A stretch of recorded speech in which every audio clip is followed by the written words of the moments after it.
Hello guys, in today's video I'm going to be creating some Halloween themed chrome text in Photoshop and importing it into Glitch Machine to create as many glitchy chrome text effects as I can. I'm going to aim for 3 so I can do 3 more Halloween themed posts on my social media. Rather than just post the work, I thought I would show you how I'm making it. So just in case you're new here, Glitch Machine is a glitch art template that I put out last Halloween roughly. I've been updating all year with free updates. There's a really big update coming on November 1st. So if you want to get in on that update, I will leave a link to the page in the description where you can learn more about Glitch Machine, just to get that out of the way. But to start with, we are going to be creating our text in Photoshop, and I am using a font called Hellbuilder. I'll leave a link to some similar fonts as well as Hellbuilder in the description if you want to design along with me using the similar font, but you can use like any font for this. I'm just going for a Halloween themed one. So I'm just going to write my text as glitch for the first text layer and then machine for the second one. So before we add any kind of chrome effects or glitch effects to the text, I'm just going to create like a more interesting, unique shape on this. So if you didn't know, if you just click on one of these transform control points around your text layer, you can change the transform mode to warp, and you can select a template here, or you can just go custom and do whatever you want. But I'm going to go arc lower just so I can pull some of these like ligature, not quite serif obviously, but like sticky outy bits at the bottom down even further. And then on the glitch text, I'm going to do the same, but I'm going to be pulling upward. So again, if I change to warp mode, go to arc upper and then just pull these up and press the tick to confirm the change. And then just going to stretch out this text layer a little bit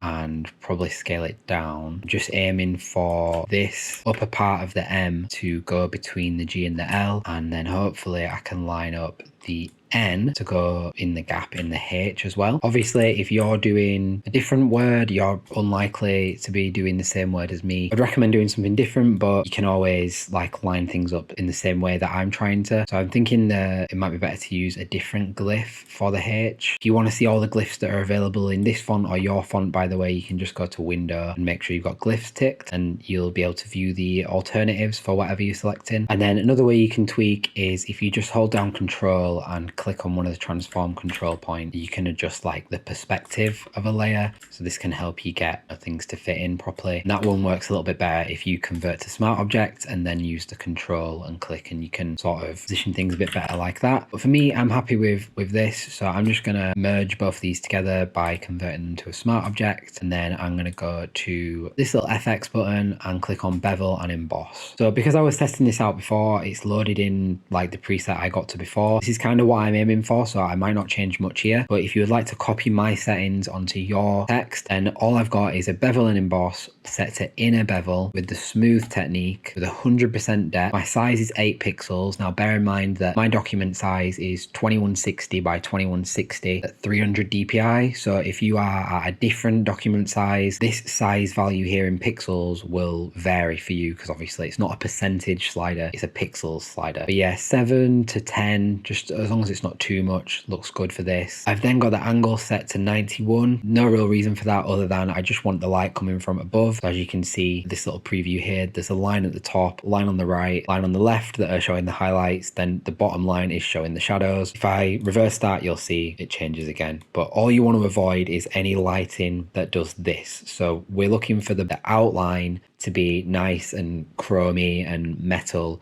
but not the center. So avoid anything like that. I'm just going to go back to 91 for my angle and 53 for the altitude. You can change the altitude to, like, it doesn't have to be 53. If you go 60, it's maybe a bit far. 40 is maybe not far enough, but yeah, I'll leave it at 50 for mine. My gloss contour is this one. If you don't have this one, I don't know if this is one I've made or if it's one that is coming with Photoshop, you can just double click on here and just draw this. Obviously you can edit this as much as you want, but for this today, we don't need to be going and editing that very much. But yeah, just get that gloss contour roughly with a spike on the 4th line in, and then a dip, and then sort of the start again, like a sine wave. My highlight mode is set to screen, but you can set that to normal or pretty much anything else you like, because we don't have much going on here.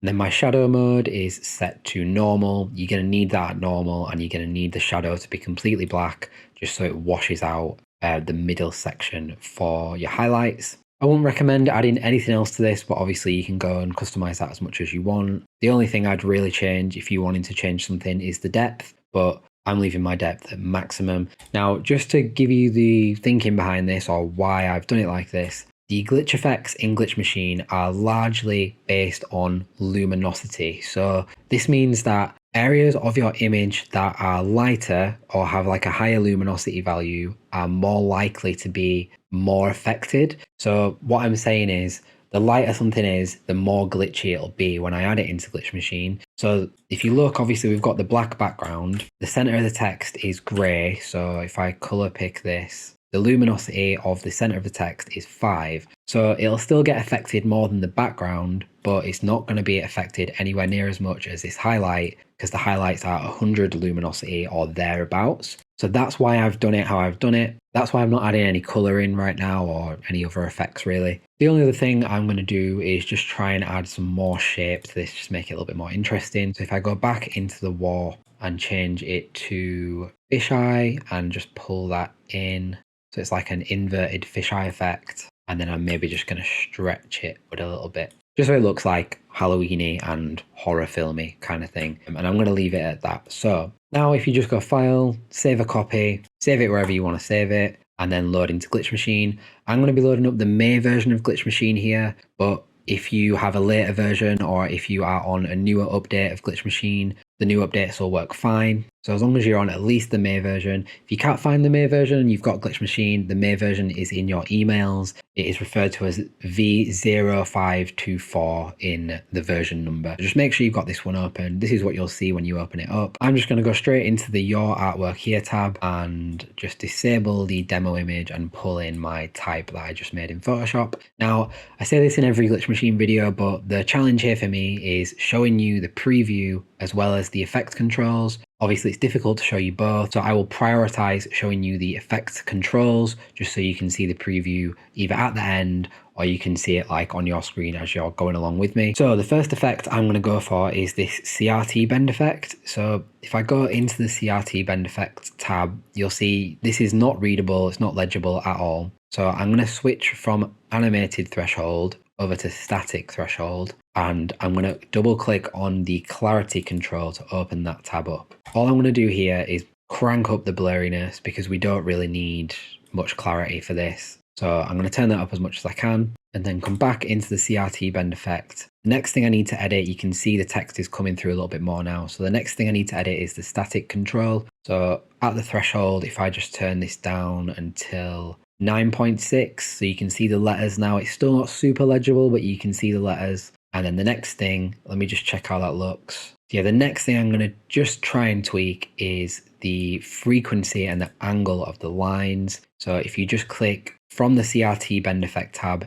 into the frequency and angle control, select this layer called Glitch Machine Noise Loop. And then if you go to Window and make sure you've got properties ticked, you can change this rotation value here to rotate the lines, or you can just use these two control points here to widen the gaps between the lines and increase and lower the frequency, or you can pull them closer together to increase the frequency. Just so you know, when we refer to frequency, it's literally just how frequent the lines are appearing in this text. So this would be an example of high frequency like that, which looks really cool. But just to try out low frequency, this would be an example of low frequency. So if I render this now, you'll see the difference. So I'm going to go for high frequency. I liked the really high frequency option we went for before, so I'm just going to turn mine up to like there. And for your font, you might need to just keep readjusting the threshold just as you go. I wouldn't recommend for a text layer leaving on the animated threshold,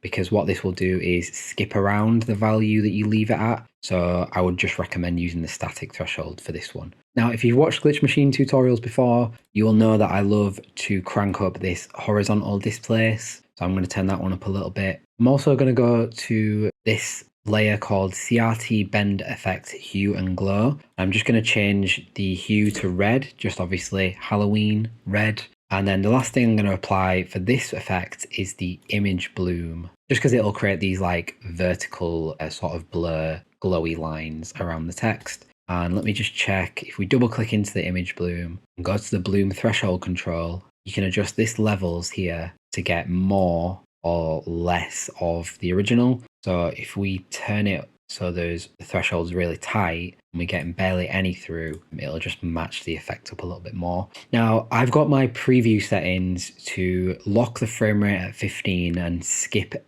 every 5 frames, just because when I record Glitch Machine content, sometimes the video, because I'm recording and rendering, sometimes it's skippy and laggy. So if I skip around in mine, it looks a little bit worse than yours will, but I'm still really happy with this. So what you can do is go to composition, save frame as file if you want to get a still image, or you can go to composition and click add to Adobe Media Encoder Queue and render out the full animation if you want. Because obviously I can't record and render at the same time, I'm just going to go to file, save as, save a copy, and then go to my folder and just write CRT text for this one. And then I'm going to apply a different effect to this text, so I've got more than one sort of version of this to post. So if I pull up my timeline, what I'm going to do now is just disable the CRT layers. So these are the yellow layers. When I say CRT, I mean the Bend Effect layers. I'm going to disable both the layers for that, and I'm going to enable the chromatic aberration layer. So that might not look like it's done much, but if we zoom in,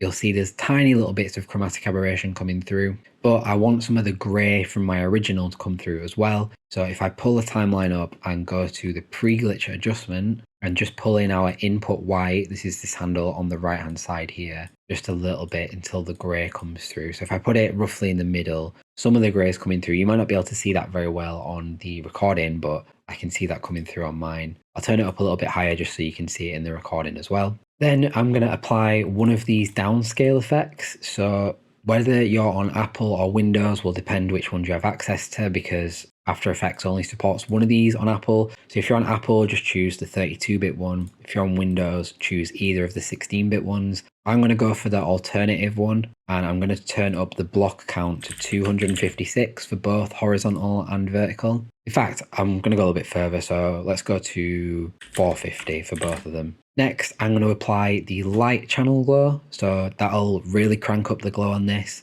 But after I've applied that, I can come down to this glow layer at number 19 and just make sure you've got the glow colors set to A and B, and then you can start adding in color by changing the A and B colors. So I went for red before, so I'm going to go for green this time, just to try and keep it like on Halloween theme. When you choose your A color, it tends to work better if you choose like a slightly lighter color for your B color. You don't have to do that, but that's how I do it. You might see a change at this point, but if you don't, then you just need to come up to the glow threshold and just turn this down. So I'm at 90 now. I'm just going to skip down. If you go too far, it'll be really overpowering. So only go down a little bit, only go down as much as you need, basically. I'm just going to go to 84. And then if you need to, you can also lower the radius to just make sure the green is not too overpowering. So for me, I'm going to lower the radius quite a lot.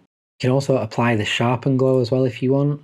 And if you want some grain in there, you can turn on the glitch grain effect, or you can turn on the complex noise. Complex noise is probably a little bit much for this one, so I'm going to turn that off. One thing that does look good to turn on is the CRT screen texture. So if I just enable that now, you can see there's much more detail now in the middle. You can customize the texture here. So if you double click on the CRT screen texture and zoom in, you can preview the texture or you can change it. So if I change it from the CRT lines 1, CRT lines 2, and then go back into Glitch Machine now, you'll see the effect is slightly different. So what's happened here through the texturing is we've got the grey sections coming through as purple. So I'm going to go and add a hue and saturation into the Your Artwork Here tab, just on my actual text, tick colorize, and then I'm just going to scroll the colorize hue to a green and then just adjust the saturation. So if you go too oversaturated, it's going to look awful. So just keep it like subtle if you're doing this too.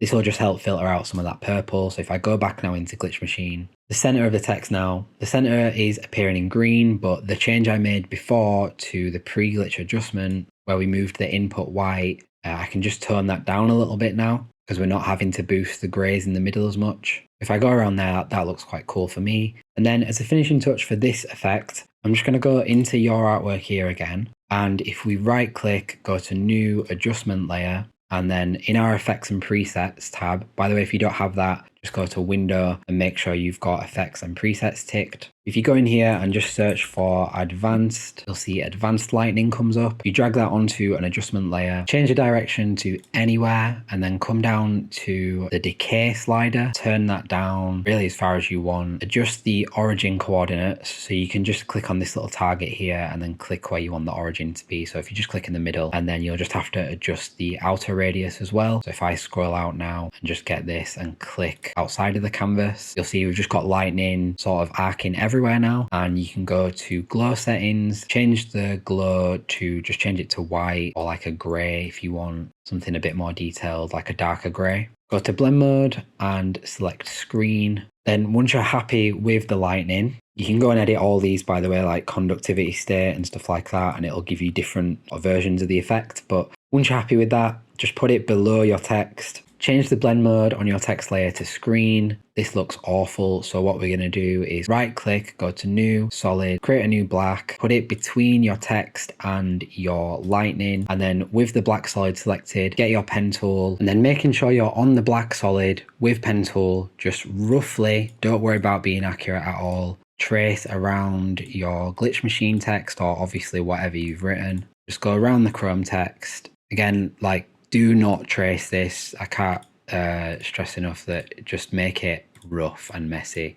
Something like that, that'll do fine. And then if you click this little arrow here, you'll get the drop down and you can go to the mask settings, select mask 1, and then just turn up the feather as much as you like. And you've just basically created like a little drop shadow underneath your text. I know there's easier ways to do that, but that works for me. And then you're going to end up with probably at first quite a mess of lightning. But if you go in and just keep lowering like the opacity or changing the conductivity state, editing things like the glow radius, and also change like these forking settings. So if you go like high forking settings, the lightning ends up quite messy, but you can simplify it by turning it down. You can kind of calm it down and create something that is like a little bit more subtle, which isn't the case on here.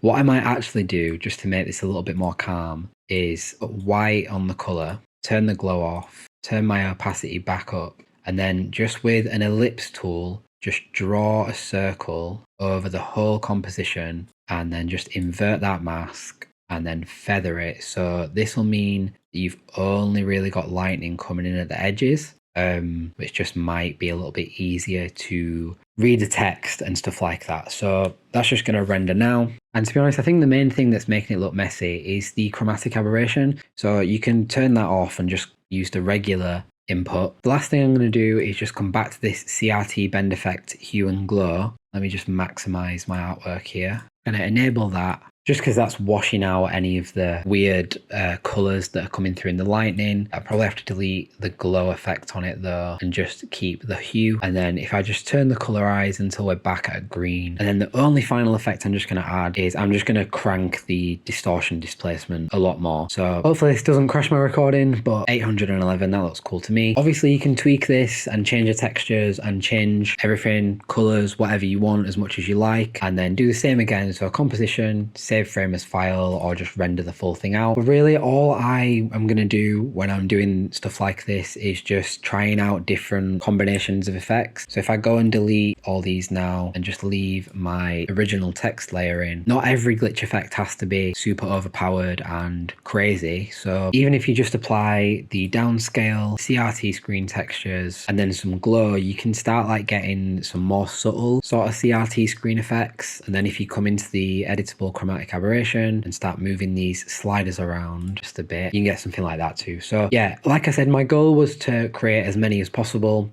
but what I don't want to do is crash and lose this whole recording. So I'll go with these three. I've got a really simple one, a really overpowered one, and then sort of one in the middle. So I'm happy with that. I will export and show you the outputs on screen now as like a before and after. Like I said at the beginning of the video, Glitch Machine has a really big update coming soon. So if you want to get in on that, I will email every single person who owns Glitch Machine the final update for free. All Glitch Machine updates are free. So whether you get in now or after the next update, you'll get every version version sent to you for free. And I've not shown it off much in this video because I don't, like I said, I don't want to crash my recording, but all of these effects are fully animated as well. So if I press play now, you'll see it's quite skippy for me because I'm still doing a screen recording, but if you pull your timeline around, you'll see the effects are animating. If you do have Glitch Machine, thank you for your support. I really appreciate it. Let me know what tutorials in Glitch Machine you would like to see next. Anything I've mentioned today, like fonts or anything else, will be linked in the description, as well as the Glitch Machine page, and I will see you in the next video.